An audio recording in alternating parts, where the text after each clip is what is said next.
পাকিস্তানে ইমরান খানের সরকার আর বাংলাদেশে শেখ হাসিনার সরকার উৎখাতের প্রেক্ষাপট ভিন্ন। পাকিস্তানে যেখানে 5 আর্মি কলকাঠি নেড়েছে, সেখানে বাংলাদেশে ছাত্র আন্দোলন হাসিনাকে পালাতে বাধ্য করেছে। তবুও আন্তর্জাতিক বিশেষজ্ঞরা বরাবরই এই দুই ঘটনায় একটি কমন ফ্যাক্টরের কথা উল্লেখ করেন। সেটা হলো আমেরিকার হস্তক্ষেপ।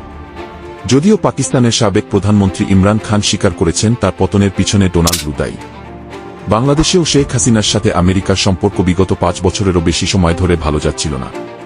সেই সুবাদে তারা অনেক দিন ধরেই শেখ হাসিনাকে সরানোর প্ল্যানিং করছিল। যদিও ছাত্র আন্দোলনের কারণে তারা এই সুযোগকে আরও কাজে লাগিয়েছে বলে কেউ কেউ মনে করেন। তাদের মতে এই দুই ঘটনার পিছনে আমেরিকার অন্যতম কুশলী ডোনাল্ড ট্রাম্প দায়ী।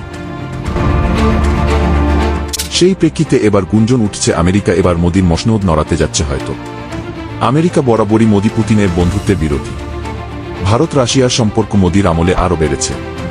তাই বলা বাহুল্য, ভারতে মোদিকে সরিয়ে কংগ্রেস সরকারকে আনতে আমেরিকা নিশ্চিত তৎপরতা চালাচ্ছে। এখানেও আমেরিকার হয়ে পাশার দান পাল্টাতে পারে সেই পরিচিত মুখ ডোনাল্ড ট্রাম্প।